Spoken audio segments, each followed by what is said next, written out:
नमस्कार, कैसे हैं आप? फिक्र आपके में एक बार फिर से आपका स्वागत है। शुरुआत करते हैं इस वक्त की पहली बड़ी खबर से।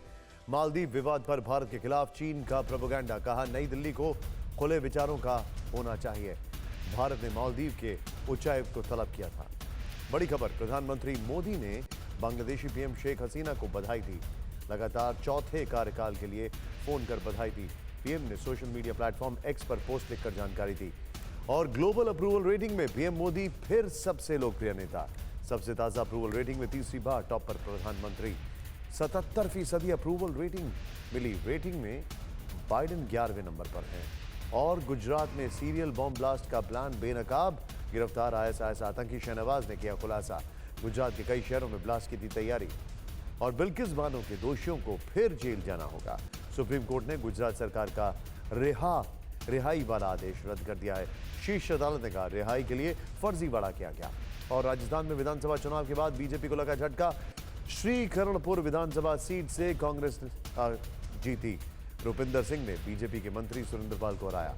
और कल गुजरात वाइब्रेंट समिट का उद्घाटन करेंगे प्रधानमंत्री मोदी। यूएई के राष्ट्रपति शेख मोहम्मद बिन जायद समिट में शामिल होंगे। यूएई राष्ट्रपति के साथ रोड शो कर सकते हैं प्रधानमंत्री। बड़ी खबर, दिल्ली में कांग्रेस और आम आदमी पार्टी की बैठक हुई है। पंजाब और दिल्ली में सीट शेयरिंग को लेकर चर्चा हुई है। दोनों दलों के बीच अच्छे माहौल में बातचीत हुई है, ये कांग्रेस का कहना है। और दिव्या मर्डर केस में एसआईटी ने एक संदिग्ध को गिरफ्तार किया है। पंजाब में 2 टीमों के साथ अब तक 6 टीमें तैनाती गई हैं। हत्या की पूरी योजना अभिजीत ने बनाई थी, पुलिस का ये कहना है। इन सभी खबरों के साथ अब आपको बताते हैं कि कर्टन रेजर में हमारे आज कौन कौन सी बड़ी खबरें हैं जो आपके लिए देखना जरूरी है। पहली बड़ी खबर जो इस वक्त हमारे सामने वो ये है कि मालदीव के राष्ट्रपति मोइजू आज चीन पहुंचे। उनके बीजिंग दौरे के बीच जिन्ना की इतनी चर्चा क्यों हो रही है। दूसरी खबर, कल पीएम मोदी के दोस्त यूएई के राष्ट्रपति भारत आएंगे। उनके इस दौरे से पाकिस्तान क्यों परेशान। तीसरी खबर, बिल्किस बानो को न्याय वाले 251 पन्नों में क्या लिखा हुआ। सर्वोच्च अदालत ने फैसले में किसे कहा फ्रॉड किया। चौथी खबर, अमेरिका देखता रह गया और पड़ोस में फिर हसीना सरकार बनी।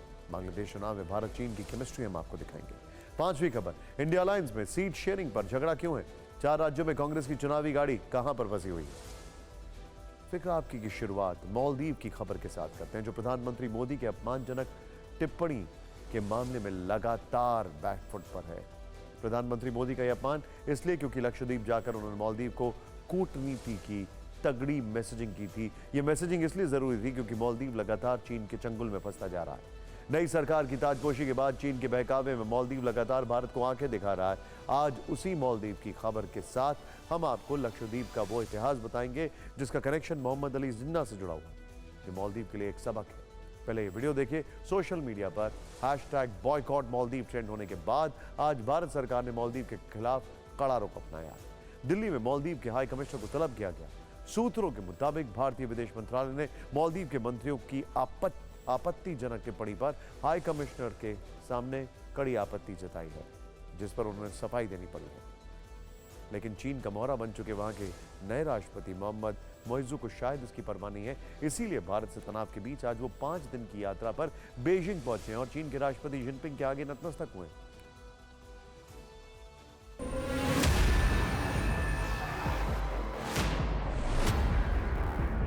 मोइजू का पूरा चुनावी कैंपेन भारत विरोधी था। उस दौरान उन्हें चीन का भरपूर साथ मिला। अब वो राष्ट्रपति हैं तो कर्ज उतारने के लिए बीजिंग के दौरे पर हैं। चीन के राष्ट्रपति जिनपिंग उनके स्वागत में भोज का आयोजन करेंगे। इस दौरान दोनों लीडर द्विपक्षीय संबंधों को मजबूत करने पर चर्चा करेंगे। दोनों देशों में कई समझौतों पर हस्ताक्षर होंगे। पहली नजर में यह आपको एक सामान्य कूटनीतिक संबंध दिखेगा, लेकिन भारत के नजरिए से ये राष्ट्रपति मोइजू का भड़काने वाला एक और कदम है। इसे ऐसे समझिए कि भारत मालदीव के ऐतिहासिक रिश्तों की खासियत रही है कि जब वहां कोई नया राष्ट्रपति चुना जाता है तो सबसे पहली विदेश यात्रा भारत की करता है। अब तक यही परंपरा थी, लेकिन चीन के जाल में फंस चुके मोइजू ने दशकों पुरानी ये परंपरा तोड़ दी। 2023 में राष्ट्रपति बनने के बाद वो पहली विदेश यात्रा पर तुर्की गए और दूसरी बार चीन पहुंच गए। जबकि ये बात मोइजू भी ठीक से जानते हैं कि इसमें उनके देश का फायदा कम और नुकसान ज्यादा है। वो भी तब जब मालदीव पहले से चीन के कर्ज जाल में फंसा हुआ है। IMF का डेटा कहता है कि इस वक्त मालदीव पर चीन का बहुत भारी कर्ज है, जो करीब $1.3 बिलियन है। मालदीव की पूरी अर्थव्यवस्था करीब 40,000 करोड़ रुपए है, जिसमें चीन का कर्ज करीब 25,000 करोड़ रुपए है। मालदीव की आबादी 5.21 लाख है और इस लिहाज से एक नागरिक पर चीन का कर्ज करीब 4,80,000 रुपए है। बात जहां तक चीन की है तो चीन मालदीव को इसलिए भाव दे रहा है क्योंकि यहां से वो हिंद महासागर में दखल बढ़ा सकता है और सिर्फ 700 किलोमीटर दूर भारत के लिए नई मुश्किलें खड़ी कर सकता है। कहां जा रहे हैं वो? चीन। कहां गए थे वो? तुर्की। लेकिन मालदीव कहां पर है? इंडियन ओशन में। अपनी रूट्स को नहीं छोड़ सकते। बड़ी बात यह है कि मालदीव के राष्ट्रपति चाहें कुछ भी करें, लेकिन उनकी भारत पे जो डिपेंडेंसी है वो अप्रत्याशित है। 1974 से state bank of India Maldives में एक बहुत बड़ा रोल प्ले कर रहा है। 1974 से मौजूद चीन में और मालदीव पर चीनी प्रोपेगेंडा का पर्दाफाश हो गया। ग्लोबल टाइम्स में लिखा गया कि चीन ने हमेशा मालदीव को एक समान भागीदार माना है, उसकी संप्रभुता का सम्मान किया है। नई दिल्ली को खुले विचारों वाला होना चाहिए क्योंकि दक्षिण एशियाई देशों के साथ चीन का सहयोग जीरो सम गेम नहीं है। यह चीन की कूटनीतिक चाल है जिसे मालदीव के राष्ट्रपति जब तक समझेंगे तब तक शायद बहुत देर हो चुकी होगी, ठीक उसी तरह जैसे पाकिस्तान और श्रीलंका की आज हालत है। मालदीव को यह समझना होगा कि उसका हित चीन के साथ ही नहीं भारत के साथ है, और भारत ने मुंह फेरा तो मालदीव की अर्थव्यवस्था डूबने की कगार पर आ सकती है क्योंकि मालदीव की अर्थव्यवस्था में भारतीय पर्यटकों पर एक बहुत बड़ा गेम है। 2023 में 2,02,000 भारतीय पर्यटक मालदीव गए हैं। पूरे पर्यटन का 23% इंडियन टूरिस्ट से आता है। सोचिए 23%। साल 2022 में 2,41,000 गए थे भारतीय वहां पर। साल 2021 में 2,91,000। साल 2020 यानी कोरोना काल में 63,000 भारतीय मालदीव गए। ये आंकड़े भारतीय उच्चायोग मालदीव के हैं। बड़ी बात यह है कि 2018 और 2019 में भारत से जो टूरिस्ट जाते थे वो करीब 5th प्लेस पर थे, 5वां सबसे ज्यादा टूरिस्ट आते थे, और अब हम 1 या 2 पोजीशन पर हैं। 23% जो उनका टूरिज्म का हिस्सा है वो भारत से आता है, और उनके टूरिज्म पर उनकी इकोनॉमी 75% डिपेंडेंट है। मालदीव को यह भी याद रखना होगा कि भारत की कूटनीतिक परीक्षा लेना उसके लिए घाटे का सौदा साबित हो सकता है, और जिस लक्षद्वीप को लेकर वो भारत से दुश्मनी मोल रहा है, उस लक्षद्वीप पर कब्जा करने का सपना मोहम्मद अली जिन्ना भी देख चुके थे। सरदार पटेल ने चकनाचूर कर दिया था इसे।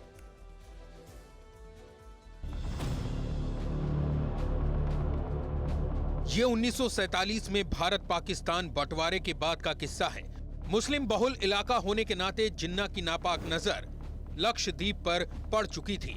पाकिस्तान इस पर कब्जा करना चाहता था। इससे एक फायदा उसको ये भी दिखा कि यहाँ से अरब सागर और हिंद महासागर दोनों पर नजर रखना आसान था। इसलिए पाकिस्तान बनते ही चंद रोज बाद लक्षद्वीप पर कब्जा करने के इरादे से वहां के तत्कालीन प्रधानमंत्री लियाकत अली खान ने अरब सागर में एक युद्धपोत रवाना कर दिया।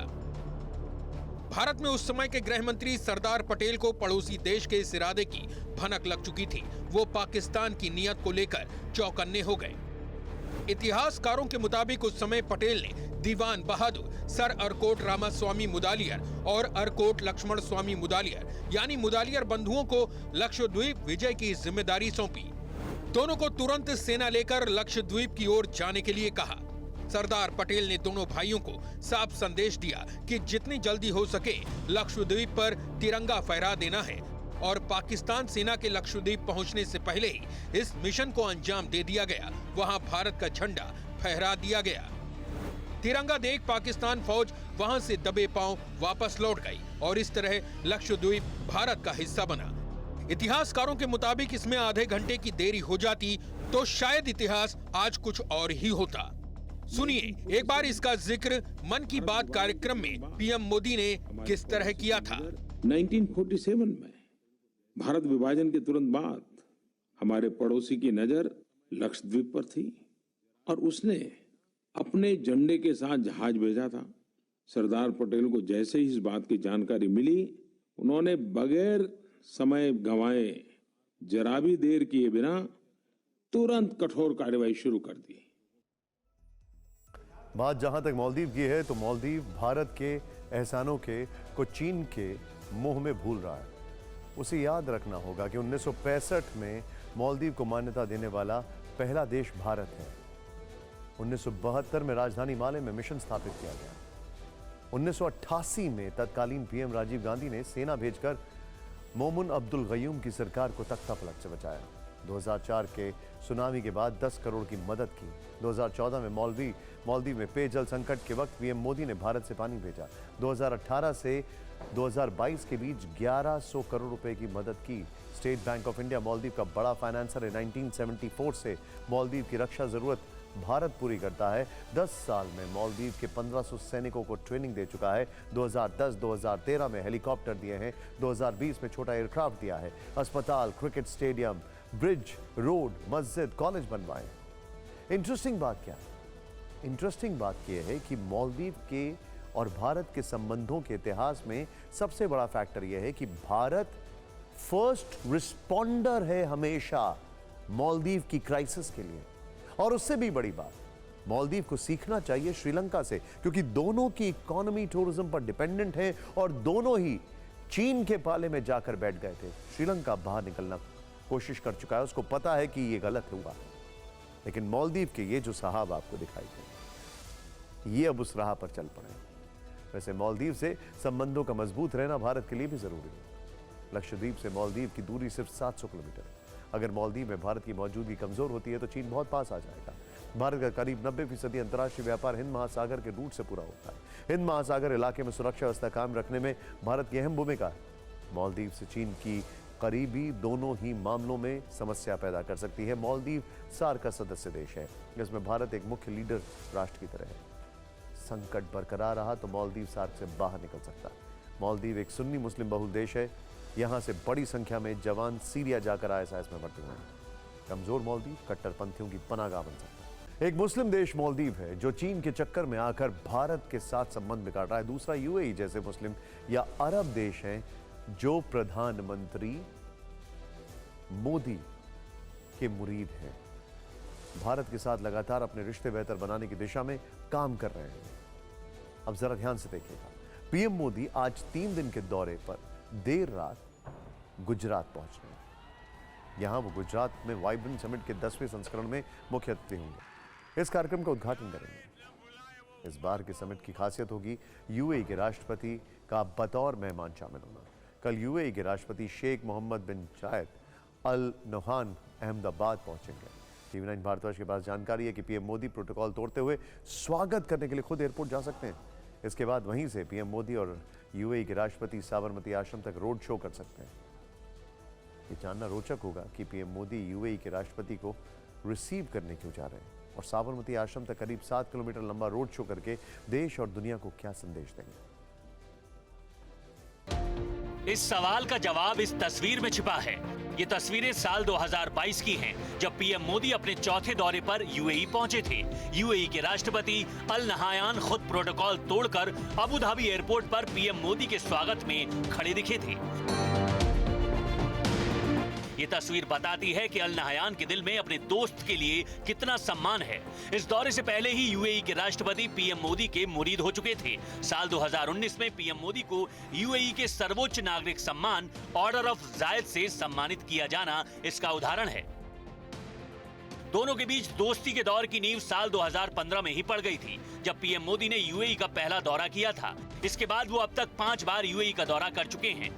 पहला दौरा अगस्त 2015 में हुआ, दूसरा फरवरी 2018, तीसरा अगस्त 2019 और चौथा जून 2022 और 5वां जुलाई 2023 में किया। साल 2015 में पीएम ने यूएई का दौरा किया तो ये पिछले 34 सालों में किसी भारतीय प्रधानमंत्री का पहला दौरा था। यूएई की दोस्ती का रिटर्न गिफ्ट देने में पीएम मोदी भी पीछे नहीं हैं। इसकी झलक साल 2017 में गणतंत्र दिवस पर देखने को मिली। मोदी सरकार ने मोहम्मद बिन जायद अल नहायान को ही चीफ गेस्ट के रूप में न्योता दिया था। तब मोहम्मद बिन जायद यूएई के राष्ट्रपति नहीं थे, बल्कि अबू धाबी के क्राउन प्रिंस थे। Admiral Sunil Lamba.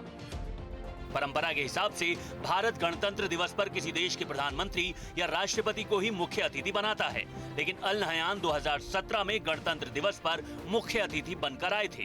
Arab Emirates एक बहुत ही अहम पार्टनर, फ्यूचर का, प्रेजेंट का तो है ही है, बट फ्यूचर का भी बहुत अहम पार्टनर है भारत का।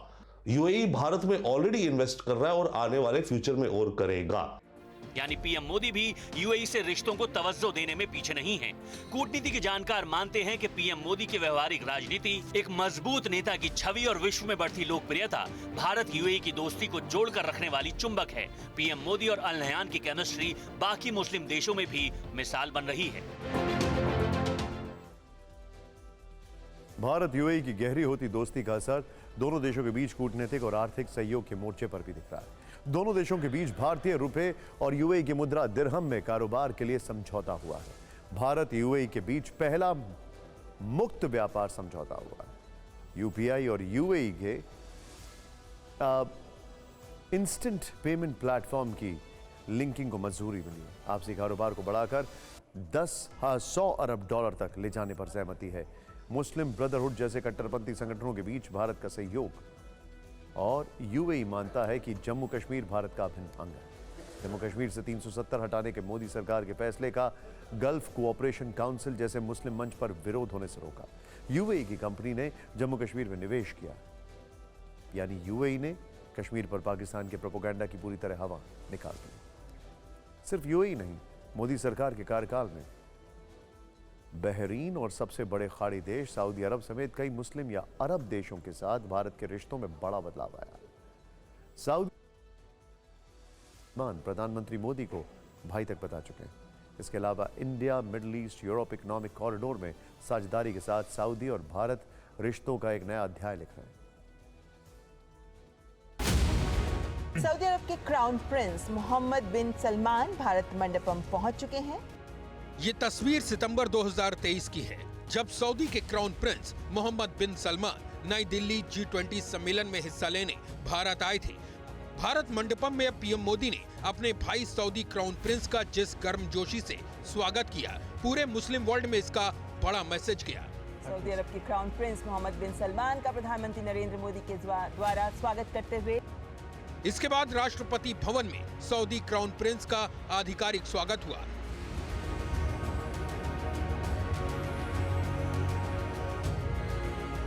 यहीं पर मोहम्मद बिन सलमान ने कहा, हम दोनों भाई हैं, प्रधानमंत्री मोदी मेरे बड़े भाई हैं, मैं उनका छोटा भाई हूं और उनकी प्रशंसा करता हूं। इससे पहले फरवरी 2019 में जब मोहम्मद बिन सलमान भारत के दौरे पर आए थे, पीएम मोदी उनकी अगवानी के लिए प्रोटोकॉल तोड़कर एयरपोर्ट पर खड़े थे। पीएम मोदी का यही दोस्ताना अंदाज भारत सऊदी के संबंधों को बेहतर बनाने में कारगर रहा है।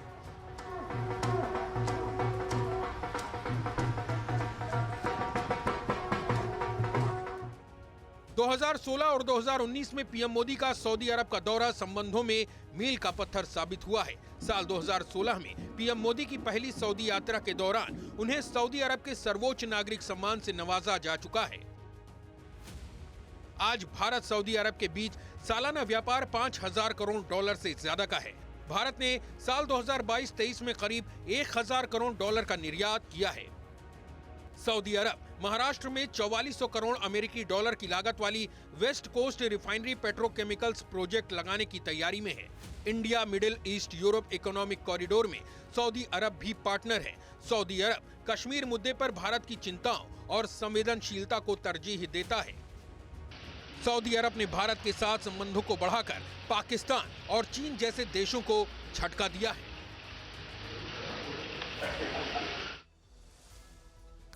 सोचिए, जब एक दुनिया में माहौल है ट्रस्ट डेफिसिट का, एक दूसरे पे विश्वास नहीं करने का, तो Bharat mutual cooperation, understanding, faith और ट्रस्ट को आगे बढ़ाकर लेके चल रहा है। सऊदी अरब हो या यूएई, अरब देश पीएम मोदी की वैश्विक नीति का लोहा मान रहे हैं। यूक्रेन और गाजा जैसे युद्धकाल में भारत की तरफ उम्मीद से देख रहे हैं। अब एक बार फिर 13 फरवरी को पीएम मोदी यूएई में आबू धाबी की यात्रा पर जाने वाले हैं। पीएम मोदी यहां यूएई के पहले हिंदू मंदिर का उद्घाटन करेंगे। BAPS स्वामी नारायण मंदिर आबू धाबी के अल वाकबा में 20,000 वर्ग मीटर की जमीन पर बना। पीएम मोदी ने ही साल 2018 में इस मंदिर की आधारशिला रखी थी। इसके प्रबंधकों ने पीएम मोदी से मिलकर उद्घाटन का न्योता दिया था, जिसे उन्होंने स्वीकार कर लिया था। बिल्किस बानो के दोषियों को सुप्रीम कोर्ट से आज बहुत बड़ा झटका लगा।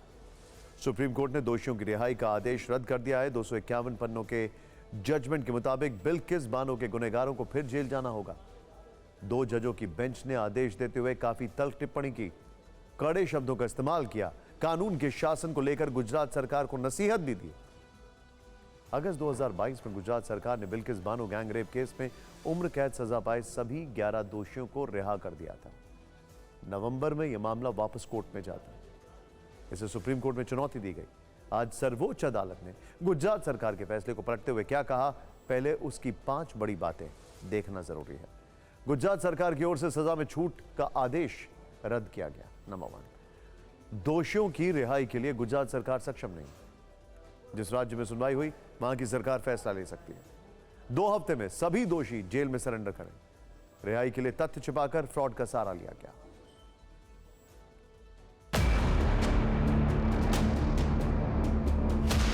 डेढ़ साल पहले की ये तस्वीरें हर किसी के ज़हन में आज फिर ताजा हो गईं। बिल्किस बानो गैंगरेप केस के यही वो दोषी हैं जिनका रिहाई के बाद फूल मालाओं से स्वागत हुआ था। गुजरात की इस तस्वीर ने पूरे देश में भूचाल ला दिया था। अब इन दोषियों की जेल वापसी होगी। सुप्रीम कोर्ट के इस फैसले के बाद तस्वीरें बदल चुकी हैं। फैसला सुनने के बाद गुजरात के दाहोद में बिल्किस के रिश्तेदारों ने जश्न मनाया। मोहल्ले में आतिशबाजी होने लगी, जबकि देश की सबसे बड़ी अदालत से झटका लगने के बाद बिल्किस केस के दोषियों के घर सन्नाटा पसरा हुआ है। सुप्रीम कोर्ट ने अपने जजमेंट के 218वें पन्ने पर गुजरात सरकार की रिहाई का आदेश रद्द करते हुए टिप्पणी की है कि ये कानून के शासन के उल्लंघन का क्लासिक केस है। जजों ने 237वें पन्ने पर समरी ऑफ कंक्लूजन में लिखा है, जिसमें एक-एक चीज स्पष्ट कर दी गई। गुजरात सरकार के फैसले को क्यों पलटा गया, इसकी वजह भी बताई गई। सुप्रीम कोर्ट ने लिखा कि गुजरात सरकार को दोषियों की याचिका पर फैसले का अधिकार नहीं था, इसलिए रिहाई गैर कानूनी है। सुप्रीम कोर्ट ने 13 मई 2022 का अपना जजमेंट भी पलट दिया। 238वें पन्ने पर यह बताया गया कि अदालत में गलत तथ्य पेश किए गए और रिहाई के लिए फर्जीवाड़ा किया गया। उन्होंने कहा fraud has been committed on the court. जो इनमें से कॉन्विक्ट था, उसने जो पिटीशन डाली उसमें बहुत से तथ्य जो जरूरी थे उसको सप्रेस किया गया। कॉन्विक्ट ने तो सप्रेस किया, मगर स्टेट ऑफ गुजरात ने भी उन बातों को अदालत के सामने दोबारा उजागर नहीं किया। गुजरात सरकार के आदेश को पलटने का एक आधार ये भी दिया गया कि जिस राज्य ने अपराधी को सजा दी है वही रिहाई का आदेश देने का अधिकार रखता है। इस मामले में महाराष्ट्र में ट्रायल चला था और ऐसी स्थिति में महाराष्ट्र सरकार ही सक्षम प्राधिकार है जो फैसला कर सकती थी। बिल्किस गैंगरेप केस पर दिए अपने आदेश में कोर्ट ने कानून का शासन कायम रखने पर जोर दिया। सुप्रीम कोर्ट ने बिल्किस बानो को न्याय दिया, ऐसा सुना, इसीलिए हम आज खुश हैं। कहा जा रहा है कि सुप्रीम कोर्ट के फैसले पर गुजरात सरकार पुनर्विचार याचिका दाखिल कर सकती है। ये एक बहुत बड़ा पॉइंट रखा गया था कि जब केस महाराष्ट्र में चला तो अधिकार भी महाराष्ट्र सरकार के पास होना चाहिए। गुजरात सरकार ने इस पर अपना अधिकार कैसे जता दिया और यह फैसला क्यों लिया? इस मामले में गुजरात सरकार कानूनी पहलुओं पर विचार कर सकती है, लेकिन अदालत का आदेश आते ही सियासी पारा चढ़ते देर नहीं लगी। राहुल गांधी ने बीजेपी पर निशाना साधते हुए अपने एक्स हैंडल पर लिखा, चुनावी फायदे के लिए न्याय की हत्या की प्रवृत्ति लोकतांत्रिक व्यवस्था के लिए खतरनाक है। आज सुप्रीम कोर्ट के फैसले ने एक बार फिर देश को बता दिया कि अपराधियों का संरक्षक कौन है। प्रियंका गांधी के निशाने पर भी बीजेपी रही। उन्होंने लिखा कि इस आदेश से भारतीय जनता पार्टी की महिला विरोधी नीतियों पर पड़ा हुआ पर्दा हट गया। इस मुद्दे पर विपक्ष के नेताओं ने किस तरह मोर्चा खोल दिया, आप ये देखें।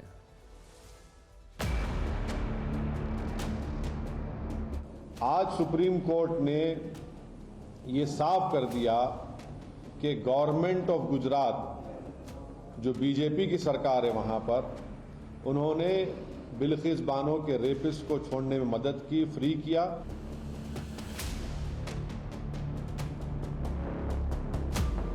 जो राहत इन्हें दी गई थी हत्यारों को, बलात्कारियों को, उसके बाद एक पार्टी से जुड़े हुए लोगों ने उनका माल्यार्पण किया, उनका स्वागत किया। यह देखकर रोंगटे खड़े हो जाते थे। उन्होंने सारे नियमों को तोड़ करके इनको छोड़ा। इनका स्वागत हुआ जब ये छोड़े गए, माला पहनाई गई, कहा गया कि ये संस्कारी ब्राह्मण हैं। तो बार बार सवाल उठता है क्यों? जिस बिल्किस बानो को लेकर सुप्रीम कोर्ट का इतना बड़ा आदेश आया, वो मामला क्या है? 2002 में गुजरात दंगों के दौरान दंगाइयों ने बिल्किस के साथ गैंगरेप किया था। बिल्किस बानो 5 महीने की गर्भवती थी। भीड़ ने उसके परिवार के 7 सदस्यों की हत्या भी कर दी। 2023 में सुप्रीम कोर्ट के आदेश पर मामले की सीबीआई जांच हुई। 2004 में सुप्रीम कोर्ट के आदेश पर मामला गुजरात से मुंबई ट्रांसफर हुआ। 2008 में मुंबई के स्पेशल जज ने 11 दोषियों को उम्र कैद की सजा सुनाई। 2022 में गुजरात सरकार ने सभी 11 दोषियों को 15 अगस्त को रिहा कर दिया। दोषियों की रिहाई के खिलाफ सुप्रीम कोर्ट में नवंबर 2022 में अर्जी दी गई, जिस पर 12 अक्टूबर को फैसला सुरक्षित रखा गया। जस्टिस बीवी नागरत्ना ने कहा कि अपराधियों को सजा इसलिए दी जाती है ताकि भविष्य में अपराध रुके। अपराधी को सुधरने का मौका दिया जा सकता है, लेकिन पीड़िता की तकलीफ का भी एहसास होना चाहिए। अब खबर पड़ोसी देश बांग्लादेश की। 17 करोड़ की आबादी वाले मुल्क बांग्लादेश में आम चुनाव के नतीजे आ गए। प्रधानमंत्री शेख हसीना ने लगातार चौथी बार रिकॉर्ड जीत दर्ज की है। प्रधानमंत्री मोदी ने उन्हें बधाई दी। शेख हसीना की पार्टी अवामी लीग और उनके 13 सहयोगी दलों ने सत्ता में लौटकर फिर से अपना दमखम दिखा दिया। अवामी लीग और सहयोगियों ने 300 संसदीय सीटों पर उम्मीदवार उतारे थे। इनमें से 223 सीटों पर उन्हें जीत मिली है। इस जीत के साथ ही शेख हसीना 5वीं बार बांग्लादेश की प्रधानमंत्री बनेंगी। हालांकि वहां की मुख्य विपक्षी party Bangladesh nationalist party BNP ने चुनाव का बॉयकॉट किया था। बीएनपी ने बांग्लादेश में चुनाव को धोखा बताया। लेकिन खबर इतनी ही नहीं, बांग्लादेश के आम चुनाव और नतीजों पर दुनिया भर की नजरें टिकी थी। भारत और चीन ही नहीं बल्कि रूस से लेकर अमेरिका तक इस चुनाव में दिलचस्पी दिखा रहे थे। भारत और चीन शेख हसीना के साथ चट्टान की तरह खड़े थे। भारत और चीन की इस जुगलबंदी से अमेरिका को बांग्लादेश में बड़ा झटका लगा, जो शेख हसीना के खिलाफ अभियान चलाए हुए थे। तो सवाल यह है कि बांग्लादेश में सुपर पावर देशों की दिलचस्पी की वजह क्या है? बांग्लादेश का चुनाव सुपर पावर मुल्कों का चुनाव क्यों हो गया? क्यों भारत, चीन, रूस शेख हसीना के साथ और अमेरिका विपक्ष के साथ खड़ा हुआ? खासतौर से भारत और चीन शेख हसीना के पीछे चट्टान की तरह क्यों खड़े हुए? सबसे बड़ा सवाल है, भारत के लिहाज से शेख हसीना खास क्यों है? इन सवालों का जवाब जानने के लिए इन देशों के हितों को समझने की जरूरत है। इसीलिए हमने एक्सपर्ट से भी बात की। उन्होंने क्या कहा हम आपको दिखाएंगे, लेकिन पहले आज के वो बयान देखते हैं जो चुनाव जीतने के बाद पहली बार शेख हसीना ने भारत के लिए दी। You are most welcome. We are very lucky. We have so many people here this time. Well, India is our tested friend during our liberation war. They supported us. Not only that, after 75, when we lost, we two sisters, you can see, when we lost our whole family, father, mother, brothers, everybody, only we two survived. So they gave me shelter. So we have our best wishes to the people of India. यकीनन युद्ध की जमीन से 1971 में जन्मे बांग्लादेश का 52 सालों का इतिहास किसी से छिपा नहीं, लेकिन पिछले 52 सालों में भारत हर कदम पर, हर हालात में बांग्लादेश के साथ खड़ा रहा। संघर्षों की दहलीज पार कर इस मुल्क की अर्थव्यवस्था अब $400 अरब को पार कर गई है। बांग्लादेश आज आर्थिक और भू राजनीतिक रूप से ऐसे मोड़ पर खड़ा है जहां दुनिया के कई सुपर पावर देश उसकी तरफ कदम बढ़ा रहे हैं। इसमें चीन और रूस भी और अमेरिका भी। By nature, our people are very smart, I must say that. And as I mentioned you that, yes, we want to train our younger generation for future. Bangladesh के लिए शेख हसीना के इसी फ्यूचर प्लान पर सुपर पावर्स की नजर है। नजर इस बात पर है कि इस प्लान में उनकी भूमिका कितनी होगी। इसी एजेंडे को ध्यान में रखकर सभी ने चुनाव में अपनी अपनी गोटियां चली।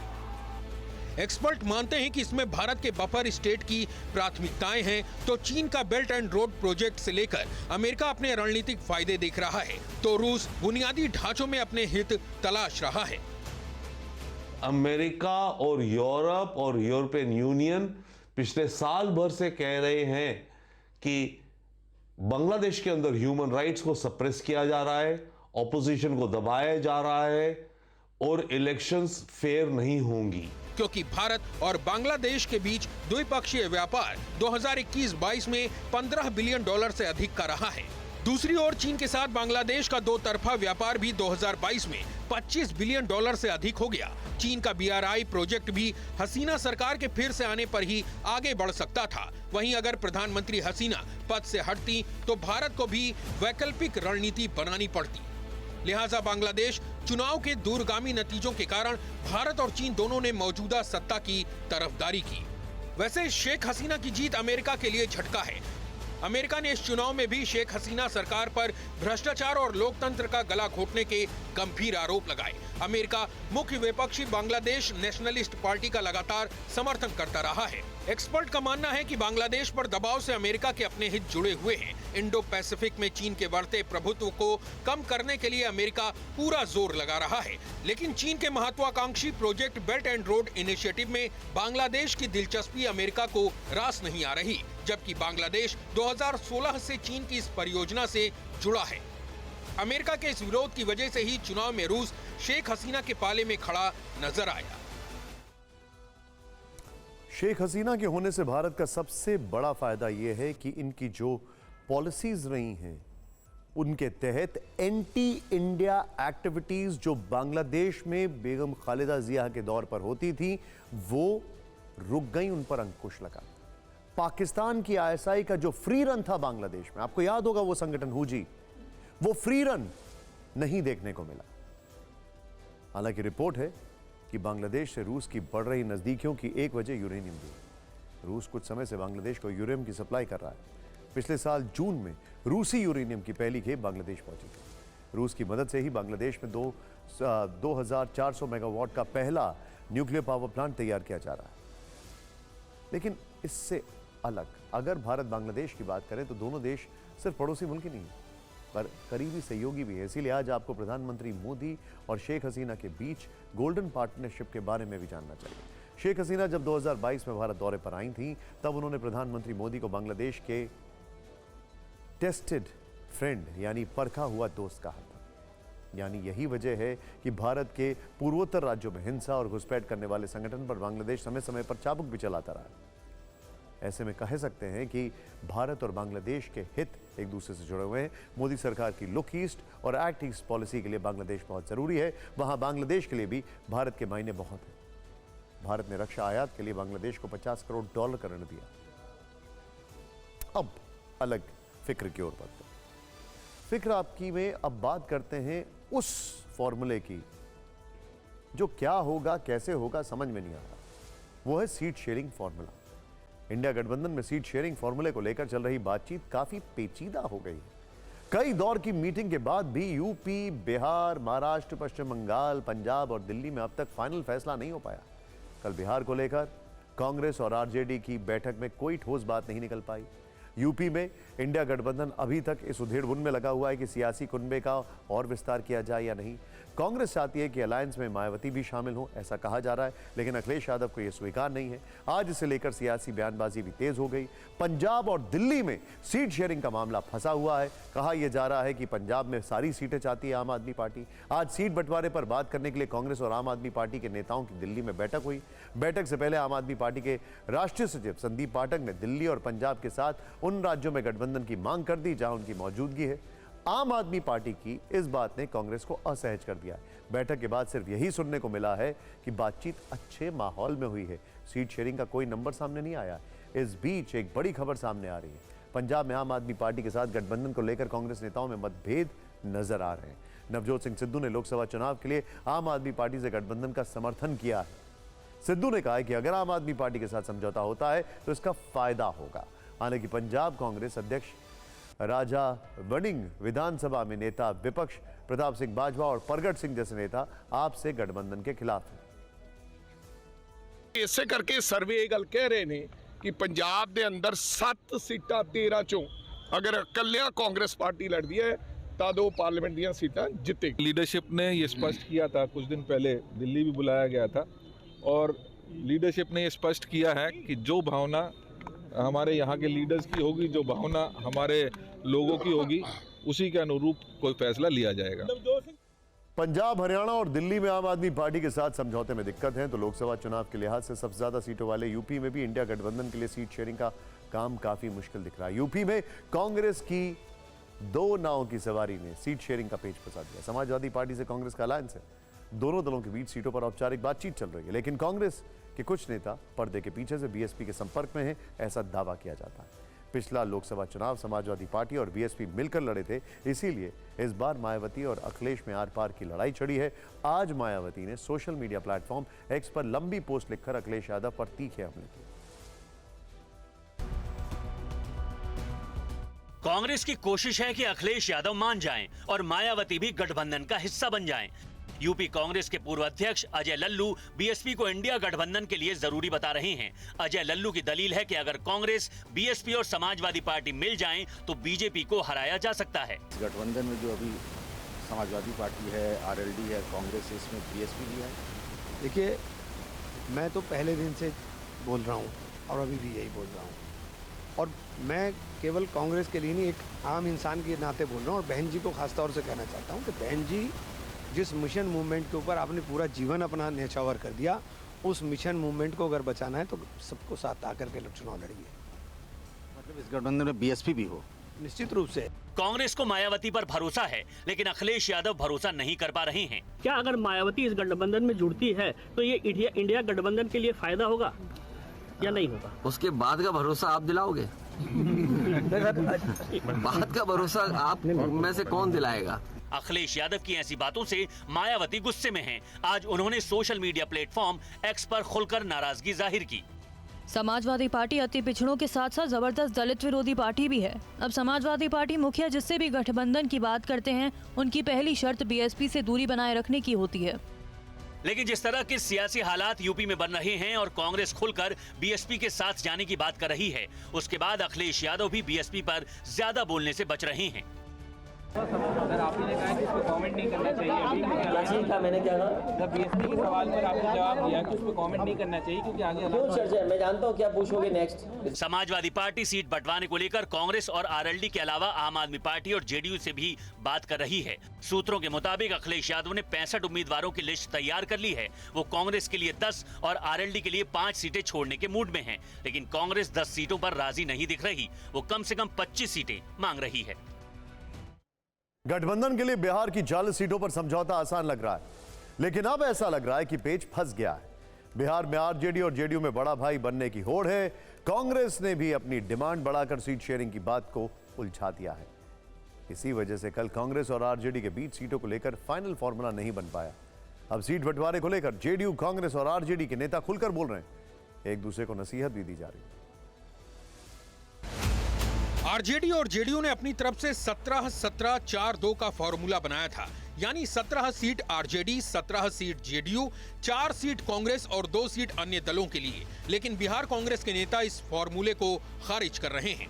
कहा जा रहा है कांग्रेस को 4 सीट दिया जाएगा, 17-17 आरजेडी, जेडीयू, 4 कांग्रेस और 2। अभी सब बात निर्धार है यार, कोई तथ्यहीन बात का कोई मतलब नहीं।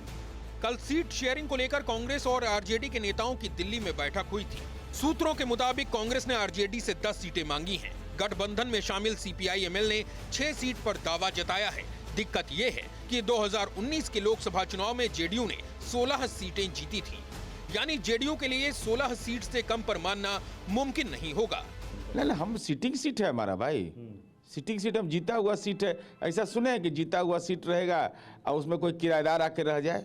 ये संभव है क्या? हम घर बाए हैं और घर में किराएदार रह जाएगा? भाई हमारी सीट है, हम लड़ेंगे उस सीट पर। जो non Congress, non BJP ruled state हैं या जहां उनकी ताकत ज्यादा है, वहां अनुपात के से अधिक सीटें मांगना कांग्रेस पार्टी का अव्यवहारिक काम। आरजेडी बिहार में खुद को बड़े भाई की भूमिका में देख रही है, इसलिए वो भी जेडीयू से कम सीटों पर लड़ने के लिए तैयार नहीं दिख रही है। हम सबसे बड़ी पार्टी है, तो हम ये नहीं कह रहे हैं कि हमको बहुत ज़्यादा मिलना चाहिए, लेकिन हमारी जो पहचान है बिहार में, हमारा जो पकड़ है बिहार में, तो इसमें हमारा शीर्ष नेतृत्व तय करेगा। बिहार में सीट समझौते में देरी ने सहयोगी दलों के अंदर बेचैनी बढ़ा दी है। जेडीयू के नेता सीट समझौते में हो रही देरी के लिए खुलकर कांग्रेस को जिम्मेदार बता रहे हैं। लोकसभा चुनाव के में बीजेपी को चुनौती देना चाहती है। अगर बात की जाए इंडिया गठबंधन, एक सीट पर एक उम्मीदवार की बात हो, लेकिन 6 राज्य ऐसे हैं जहां इंडियन गठबंधन के लिए सीट शेयरिंग पर कोई ठोस नतीजा नहीं निकल पा रहा है। 80 सीट वाले यूपी में अखिलेश यादव और कांग्रेस के बीच गठबंधन की गाड़ी हिचकोले खा रही है, ऐसी खबरें हैं। कांग्रेस सम्मानजनक सीटें चाहती है, लेकिन अखिलेश 10 से ज्यादा सीटें नहीं देना चाहते हैं, ऐसी खबरें हैं।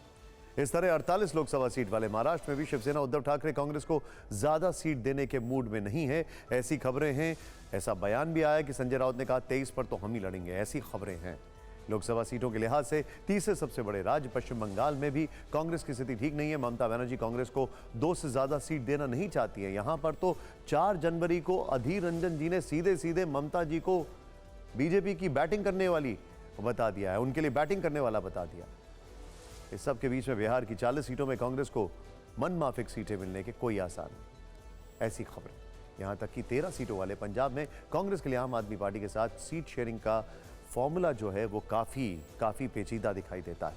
सोर्सेस के मुताबिक कांग्रेस कम से कम 5 सीटें मांग रही है, लेकिन आम आदमी पार्टी इसके लिए तैयार नहीं है, ऐसा कहा जा रहा है। इसी तरह दिल्ली में भी आम आदमी पार्टी और कांग्रेस के लिए बहुत मुश्किल की कॉम्बिनेशन दिखाई दे रहा है। दिल्ली में कांग्रेस कम से कम 3 सीटें मांग रही हैं, ऐसी खबरें। कांग्रेस सीट शेयरिंग के लिए गठबंधन के सहयोगियों के साथ बात कर रही है, लेकिन प्लान बी के तहत कांग्रेस ने यूपी, महाराष्ट्र, बिहार, पंजाब की लोकसभा सीटों पर अपनी तैयारी शुरू कर दी है। कांग्रेस ने यूपी की 80 में से 60 सीटों पर कोऑर्डिनेटर बना दिए हैं। महाराष्ट्र के 48 में से 40 सीटों पर कोऑर्डिनेटर तैनात कर दिए हैं। बिहार और पंजाब की सभी लोकसभा सीटों पर कांग्रेस ने कोऑर्डिनेटर की नियुक्ति कर दी है। कांग्रेस के इस कदम को सहयोगी दलों पर प्रेशर बनाने की कोशिश के तौर पर देखा जा रहा है। तो अब चुनावी गर्मी से बात करते हैं गुलमर्ग की सर्दी की। जनवरी का पहला हफ्ता बीत गया। यह वक्त जम्मू कश्मीर, हिमाचल प्रदेश और उत्तराखंड में ऊंची पहाड़ियों पर बर्फबारी का है, लेकिन इस बार ना तो बर्फ गिर रही है और ना ही बारिश। मौसम के इस बदले मिजाज ने मौसम वैज्ञानिकों को भी चिंता में डाल दिया। यह तस्वीर राजस्थान के किसी रेगिस्तान की नहीं है, यह तस्वीर है मशहूर हिल स्टेशन गुलमर्ग की। देखा, जनवरी में बर्फबारी के लिए मशहूर गुलमर्ग के पहाड़ जनवरी के दूसरे हफ्ते में भी रेगिस्तान जैसे दिख रहे हैं। पूरा दिसंबर बीत गया लेकिन गुलमर्ग सूखा पड़ा है। मौसम विभाग का कहना है कि आमतौर से जनवरी के पहले हफ्ते तक बर्फ गिर जाती थी, लेकिन इस बार ऐसा नहीं हुआ है, जिसकी वजह से गुलमर्ग के पहाड़ वीरान दिख रहे हैं। मौसम विभाग के मुताबिक दिसंबर में कश्मीर घाटी में 79% कम बारिश हुई है।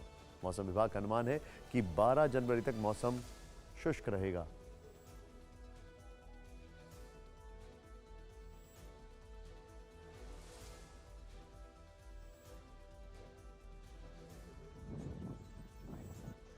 उत्तराखंड और हिमाचल प्रदेश में भी मौसम की यही स्थिति बनी रही।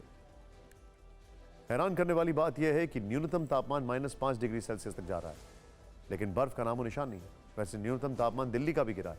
दिल्ली में आज न्यूनतम तापमान 5.3 डिग्री सेल्सियस दर्ज किया गया। यह कल के न्यूनतम तापमान से 2.9 डिग्री कम है। और अब देखते हैं टॉप 9। केंद्र सरकार की योजनाओं के लाभार्थियों से पीएम मोदी का संवाद। पीएम मोदी ने किसानों से की बात, कहा मोदी की गारंटी की गाड़ी हर जगह पहुंची। राजस्थान में मंत्री सुरेंद्र पाल विधानसभा चुनाव हारे। उत्तर प्रदेश के महोबा में ताबड़तोड़ फायरिंग से दहशत, 2 पक्षों के विवाद के कारण चली गोलियां। अहमदाबाद से अयोध्या पहुंचे 7 ध्वज दंड, 5500 किलो है ध्वज दंडों का वजन। राम मंदिर के लिए जलेसर से 2400 किलो का घंटा अयोध्या के लिए रवाना। हरियाणा में ईडी ने आईएनएलडी के पूर्व विधायक दिलबाग सिंह को किया गिरफ्तार। अवैध खनन और अवैध हथियार रखने पर हुई गिरफ्तारी। आईएसआईएस के आतंकी शहनवाज का बड़ा खुलासा, गुजरात में सीरियल बॉम्ब ब्लास्ट का प्लान था। बुलेट ट्रेन प्रोजेक्ट के लिए जमीन अधिग्रहण का काम पूरा। गुजरात, महाराष्ट्र में प्रोजेक्ट के सिविल कॉन्ट्रैक्ट भी दिए गए। सलमान खान के फार्म हाउस में जबरन घुसने की कोशिश, 2 लोगों ने पनवेल फार्म हाउस में घुसने की कोशिश की।